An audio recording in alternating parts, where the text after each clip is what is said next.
polícia não chega atirando em condomínio de luxo onde estão os verdadeiros chefes do tráfico. Os verdadeiros chefes do tráfico estão na Faria Lima. Então fica comigo. Desde que aconteceu a mega operação no Rio de Janeiro, a gente já viu um monte de influencer, artista, jornalista, todo tipo de gente à toa vir a público para falar um monte de groselha. Nesse vídeo eu pretendo responder ao Igão, que veio e falou um monte e meio de groselha em sua declaração a respeito da mega operação. E eu peço a você que fique nesse vídeo, porque o mesmo argumento que eu ouvi do Igão, eu vi também em vários outros influencers, artistas, políticos, todos devidamente posicionados muito à esquerda do espectro político. Uma das alegações é que a polícia não chega atirando em condomínio de luxo onde estão os verdadeiros chefes do tráfico. Ou, os verdadeiros chefes do tráfico estão na Faria Lima. Então fica comigo até o final desse vídeo que eu vou trocar em miúdos com você e eu vou explicar por que isso é um monte de groselha. Enquanto isso, enquanto o Brasil vira de cabeça para baixo, mais do que já estava, o Janjo, ele curte Belém do Pará num baita de um iate maravilhoso, luxuosíssimo, cujo dono já esteve envolvido em escândalos de corrupção. Para surpresa de 0 pessoas, claro. E outra surpresa que me abalroou no dia de ontem foi saber que nos corredores de Brasília andam dizendo que após a visita de Alexandre de Moraes a Cláudio Castro, que até então nós não soubemos uma vírgula a respeito da opinião do ministro, parece que nos corredores andam dizendo que o olhar dele foi positivo para a mega operação. Era a única coisa que faltava, meu amigo. Nascer um ovo que tudo vê, que prendeu um monte de velhinha com Bíblia na mão, ser a favor de combater o tráfico.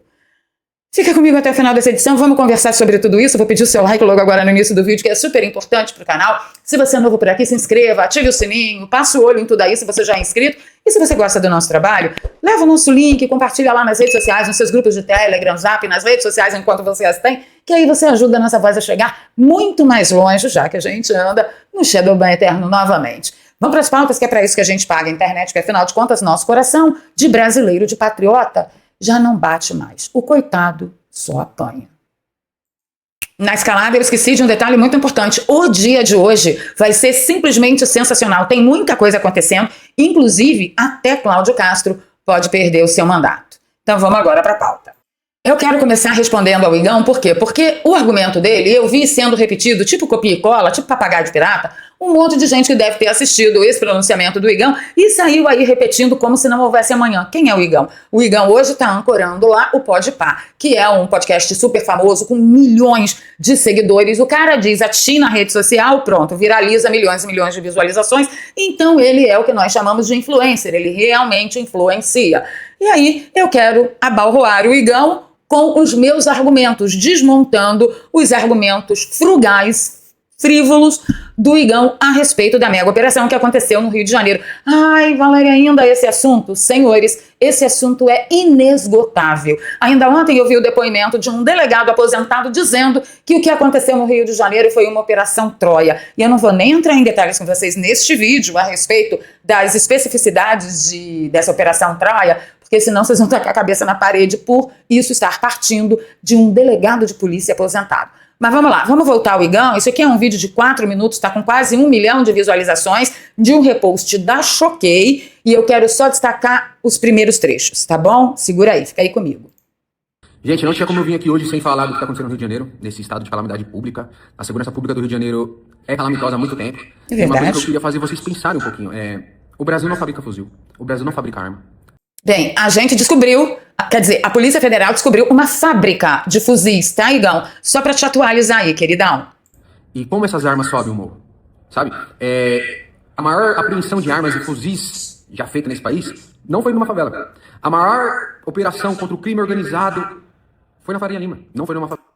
Tá, ok, então vamos separar alhos de bugalhos. Ele diz que a maior apreensão de armas não foi feita na favela. Obviamente que os traficantes não vão colocar todas as suas moedas, todas as suas fichas, no mesmo cofre, filhinho. E uma pergunta que o Igão fez é muito importante de ser respondida. Como que todo esse tipo de arma vem parar aqui dentro do Brasil? Porque a Polícia Federal não cumpre o seu papel de fiscalização das fronteiras brasileiras. Por que será que isso acontece? Por que será que a Polícia Federal no Rio de Janeiro disse: vocês vão fazer uma mega operação para tentar prender, cumprir mandado de prisão de Ministério Público que o juiz mandou? Não vou não, essa não é a nossa praia. Por que será, né, Igão? É bom que se pergunte. E quanto a fuzil não ser fabricado no Brasil, sim, a mega operação, o tentáculo da mega operação, eu até falei Polícia Federal, mas eu errei, a Polícia Civil. Sim, a Polícia Civil levantou 3 fábricas de fuzis, mequetrefes aqui no Brasil, mas levantou. Então, todos os argumentos do IGAM, exceto um até agora, são pífios, são facilmente desmentidos.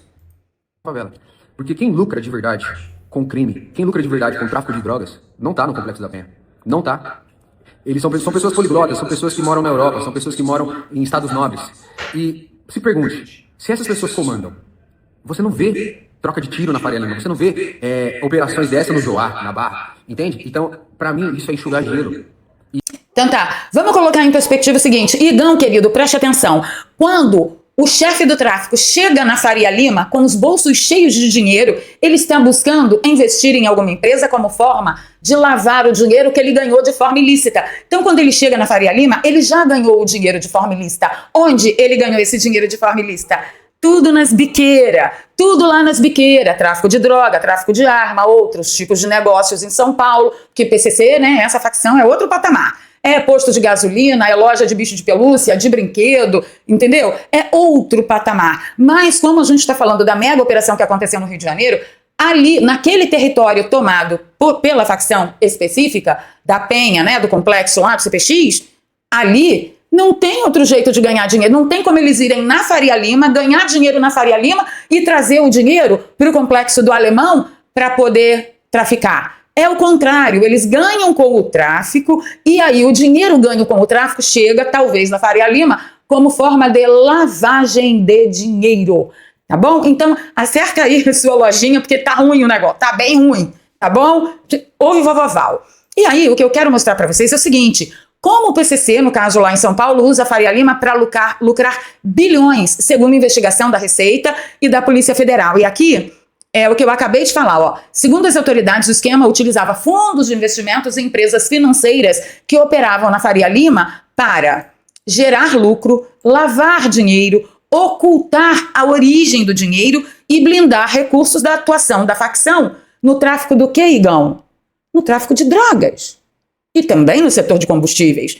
Então, ninguém chega na Faria Lima de bolso vazio para dizer, olha, eu quero ganhar dinheiro aqui. Não, para você chegar na Faria Lima, você tem que estar com o bolso cheio. E para que eles possam exercer algum tipo de negociação na Faria Lima, eles vão buscar para lavar, gerar e ocultar a origem daquele dinheiro. E qual é a origem? O tráfico de droga, armas e lá em São Paulo, em outro patamar. Certinho, certinho. Isto posto, eu vi todo o argumento do Igão sendo repetido na rede social. Olha só, Humberto Matos disse, os chefes do crime estão nos condomínios de Bacana. Faça a seguinte pergunta, para quem está defendendo a operação, você defende que a PM entre atirando sem mandado nos condomínios para abater bandidos? E veja a magia acontecer, não é contra o crime, é contra o crime do pobre. Ah, então se for pobre pode cometer crime, Humberto? Mas segura aí que nosso argumento vai longe. Um outro, que é um desavisado, é o Leonel da esquerda, que só ilude quem é burro, que nem uma porta. Ele diz assim, ó, quando o bandido mora em condomínio de luxo, não tem tiro, só escolta policial, o que a gente vai desmentir já já.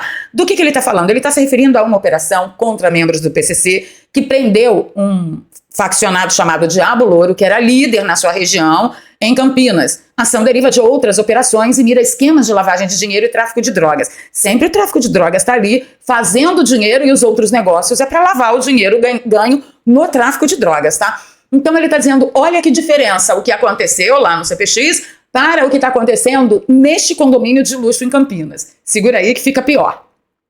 A Cici disse, olha que interessante, ele não mora em favela em si, e sim em um condomínio fechado. E dá sim para prender um chefe do crime sem dar um tiro. A pergunta que não quer calar é, esse chefe do crime recebeu a polícia como? Ele estava embarreirado, com fuzil na mão, mandando pipoca contra a polícia? Me parece que não. Agora, acima disso tudo que eu já falei, tem um motivo muito mais importante. O motivo mais importante é que neste condomínio, todos os moradores nesse condomínio têm direito a ter acesso e proteção à polícia. Já nos complexos do Alemão e lá na Penha, os moradores não têm mais. Por quê? Porque a DPF 635 acabou proibindo esses cidadãos pobres, moradores de comunidades, moradores de favelas, perderem a proteção policial. Por quê? Porque o que acontece dentro do complexo Quem resolve é o tribunal do crime, não é mais o tribunal oficial do país. Então, ali trata-se de uma dominação de território, que não tem nada a ver com o que acontece, por exemplo, neste condomínio de luxo em Campinas, que ela faz referência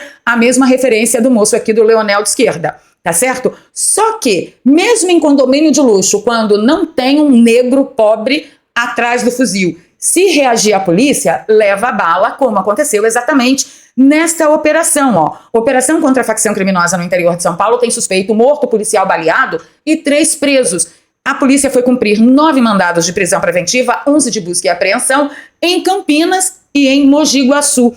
A Polícia Militar de São Paulo, por meio do 1º Batalhão de Ações Especiais de Polícia, o BAEP, de Campinas, deflagrou no dia 30 a Operação Off-White, em parceria com o grupo de atuação, que é o GAECO, do Ministério Público. A ação mirou um esquema de lavagem de dinheiro ligado ao tráfico de drogas e a uma facção criminosa. Agentes estão nas ruas e tal. Durante o cumprimento de mandato, um criminoso entrou em confronto com policiais militares. O que aconteceu com ele? Morreu baleado. Era negro? Não era, era branco.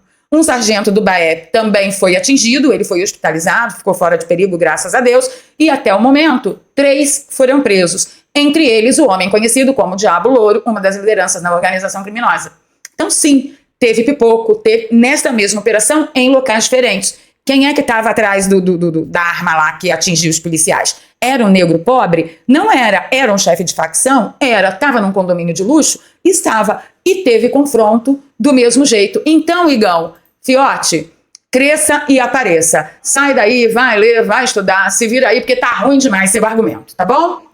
Uma outra mentira que a gente está vendo ser espalhado aí como se não houvesse amanhã é que nenhum dos 115 mortos divulgados em mega operação consta em decisão judicial. Decisão judicial que decretou prisão de 58 alvos ligados ao Comando Vermelho não inclui nomes da lista de óbitos. Mas olha só, eu não sei que lado que a mídia tá. Quer dizer, eu sei, mas eu fico me perguntando o que será que essa mídia ganha de ficar do outro lado, do lado ruim do muro, né? Eu vou comprovar isso para vocês pelo seguinte, a UOL traz uma matéria dizendo que do total de suspeitos mortos, 42 estavam foragidos. Então, pelo menos 42 não constavam desta decisão judicial, mas se eles estavam foragidos, pelo menos 42 daqueles 115 mortos já constavam de outras decisões judiciais, tipo manutenção da prisão, já que o cara fugiu, certinho? Certinho. Além disso, 78 alvos apresentavam relevantes históricos criminais, informou o governo do Rio de Janeiro. Não deixe que o seu intelecto se baseie em notícias pífias, manipuladas, que visam enganar você para promover a romantização e a glamorização dos criminosos. Antes de passar para a próxima pauta, que é o dia de hoje, com ações mega importantes, eu também tenho um recado muito mais que importante para você. Olha só. Para tudo que você está fazendo e preste atenção nesse recado. Olha só a matéria que acabou de sair, ainda há pouco, dia 9 de outubro de 2025, o IBGE informou que o home office já é a realidade profissional de mais de 14 milhões e 700 mil brasileiros. Só para você ter uma ideia, 1 a cada 5 mulheres que trabalham de casa. E no caso dos homens, é 1 a cada 6. Aí você consegue perceber 2 coisas, que a situação em home office é mais comum entre as mulheres. Sim, o home office só cresce. E o mais curioso disso tudo é que nessa situação tem gente de tudo quanto é segmento, de tudo quanto é profissão e de tudo quanto é mercado. Tem gente trabalhando com venda, tem gente trabalhando com prestação de serviço. É um universo infinito. Tem gente até ganhando muito bem com plataformas como a Amazon, Magalu e Mercado Livre, que inclusive eu já comentei aqui com vocês sobre as vendas dos produtos que eu faço pela Amazon. Pessoal, para vocês terem ideia do que a gente está falando, as vendas online sem estoque já movimentaram só no ano de 2025 mais de 100 milhões de reais. É um número muito alto. Então sim, tem muita gente trabalhando de casa, mudando de vida e exercendo isso 100% home office. E se esse é o seu sonho, se você também quer aprender como trabalhar de casa, organizar a sua vida, fazer o seu horário, ter liberdade como eu tive de mudar de São Paulo para o Rio de Janeiro mais que urgente para poder socorrer a minha família, então eu super indico para você a Escola de Negócios Digitais do nosso querido amigo Daniel Alvarenga, que também é youtuber de direita. E para acessar a Escola de Negócios Digitais do Daniel Alvarenga é só você clicar no primeiro link que está aqui no comentário fixado e na descrição de todos os nossos vídeos. Clica no link, vai lá no Zap do Daniel, diz que você quer entender melhor como que funciona tudo isso. E lá nós vamos liberar para você 3 aulas gratuitas que vai fazer com que você aprenda do que nós estamos falando. E pode ficar despreocupado, porque não é Beth, não é Tigrinho, não é curso para aprender a vender curso, é trabalho sério, honesto, dedicado, e eu tenho que avisar vocês. É trabalho suado, tá? Você não vai ficar rico fácil, não. Ah, e você que já tem a sua profissão, saiba que você pode exercê-la através do digital. Você só precisa conhecer e dominar as ferramentas para isso. Dá uma olhada no testemunho que a gente recebeu há dias atrás. A Fábrica de Ideias da Cris comentou: eu trabalho em home office desde 2022, hoje sou nômade digital. Caminho sem volta. Tá vendo só? Quem começa não quer parar mais. Afinal de contas, na escala 6x1 da CLT, qual é o trabalho que vai te oferecer um bom pagamento, bons lucros e você mesmo fazendo o seu horário e estabelecendo as suas prioridades? Eu pago as minhas contas com o digital há pelo menos 10 anos e posso garantir para vocês, se tiver dedicação, seriedade e compromisso, você vai dar uma viradaça na sua vida. Eu, se fosse você, não perderia mais tempo. Link na descrição e no comentário fixado, eu tenho certeza que sim, você vai dar uma mega guinada na sua vida. Corre, porque trabalho digital, trabalho a partir de casa é a última palavra em liberdade, tanto econômica quanto liberdade de vida, tá bom? Então vamos lá, vamos voltar aqui. Vamos falar sobre o dia de hoje, né? O dia de hoje tá tenebroso. O Felipe Barros veio ontem às redes sociais falando que o crime organizado faz milhões de brasileiros reféns e isso tem que acabar. Por isso, ele convocou o ministro Lewandowski para explicar o que o governo Lula está fazendo pela segurança do país. Deixa aí nos comentários para mim o que você acha. Felipe continua: o Brasil precisa saber, o governo está do lado da população ou dos criminosos? Eu acho que foi uma pergunta retórica, mas quem sabe, né? Seguindo ainda, eu tô ansiosíssima, tá, Felipe, para ouvir o Lewandowski. Aí eu vi uma jornalista da Globo dizendo o seguinte: porque tanto a situação, que é o governo de Lula, quanto a oposição estão tentando surfar, tanto na PEC da segurança pública, quanto no PL antifacção. Gente, mas nenhum presta e o outro presta menos ainda. Sérgio Moro trouxe só um detalhe do PL antifacção do governo Lula, senta aí para você não infartar. Sérgio Moro disse que hoje, só para vocês terem uma ideia do que se trata o PL antifacção, que tem um monte de gente de direita batendo palma. Hoje, a pena mínima para integrante de crime organizado é de 3 anos de reclusão. Pelo PL antifacção do governo Lula, que tem um monte de gente de direita batendo palma, essa pena passará a ser de 1 ano e 8 meses. Ué, mas não era 3 anos, não era pior? Eles não estão vendendo o PL antifacção como aumento de pena para partícipe, integrante de facção criminosa? É, senhores. Só que vai passar de 3 anos para 1 ano e 8 meses. Por quê? Porque no PL criaram a figura contraditória do crime organizado privilegiado, entre muitas aspas.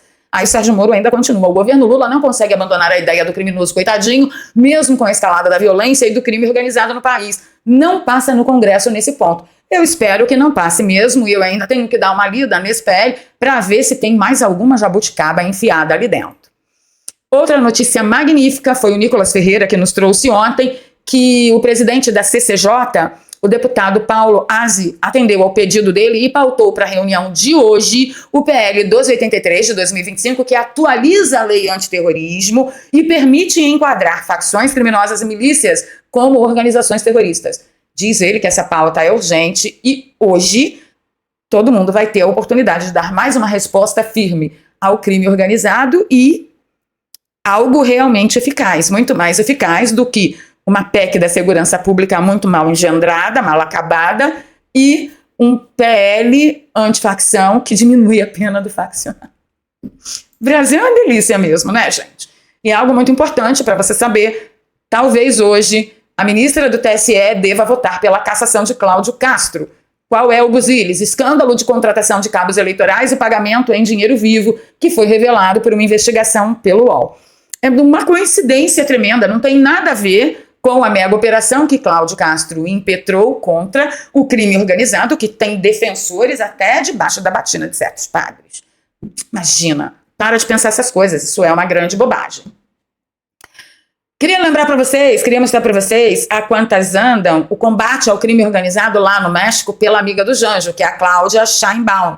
Ela é presidente do México e diz que não confrontará os narcoterroristas de frente. Ela não fará isso. Esse negócio que o Rio de Janeiro fez, que Cláudio Castro fez, está totalmente fora de moda. Não é para se fazer esse negócio aí. Que é isso? Mas ela justificou por que ela não vai fazer. Abro aspas para ela. A guerra contra o narcotráfico não funcionou, ao contrário. Foi o que gerou esta violência que apenas estamos diminuindo. Fecho aspas. Talvez ela ache que a solução seja a solução da Colômbia. Transforma logo a facção criminosa em partido político, ora. Que aí acaba a violência. Não é? Então, pois é. E para encerrar, eu tenho que falar a vocês que ontem Alexandre de Moraes confirmou a presença dele no Gilmar Palusa, lá na Argentina, né, que vai ser em Buenos Aires. A pergunta que não quer calar. Javier Milei vai deixar Alexandre de Moraes entrar, um sancionado? E aí? O que você acha que pode acontecer? Ele pode ser preso? Eu não sei, eu não li o nome dele ainda na lista da Interpol, certo?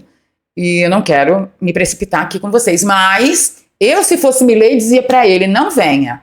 Não venha, porque eu não me responsabilizo. Deixa aí nos comentários para mim, se você estivesse no lugar de Milei, o que você faria? Você é presidente lá, presidente do bagaço todo, o que você diria para Xandoca? Xandoca, não vem não, filho. Não vem não que o bicho pode pegar para você. Você mandaria uma dessa? Então é isso, excelente terça-feira a vocês, tenho que dar uma notícia a vocês. Hoje eu estarei com Ítalo Lorenzon aqui do ladinho de casa, vou dar uma bola pro menino, vocês sabem que ele sofreu um acidente, quebrou os 2 braços e ele voltou pro Rio de Janeiro assim mesmo, gente, com os braços tudo operado, tá precisando de uma mãozinha, mais tarde eu estarei com ele e aí eu gravo uns shortzinhos pra vocês, fiquem ligados no canal, tá bom? Então é isso. Ficando por aqui, pedindo seu like, seu compartilhamento, se você gosta do nosso trabalho, torne-se um apoiador recorrente, a gente precisa disso. Aqui tá um pix, é doarpravaleria@gmail.com, você pode nos apoiar com qualquer valor, deixe seu like, compartilha e vamos para os comentários. E aí, você acha que dessa vez vai o Brasil ou não vai? Fiquei sabendo também que Cláudio Castro pediu ajuda pro Trump, né? Pra mim, sim, demorou. Essa raça que a gente tá lidando aí, todo castigo, é pouco, na minha opinião. Bora tretar nos comentários.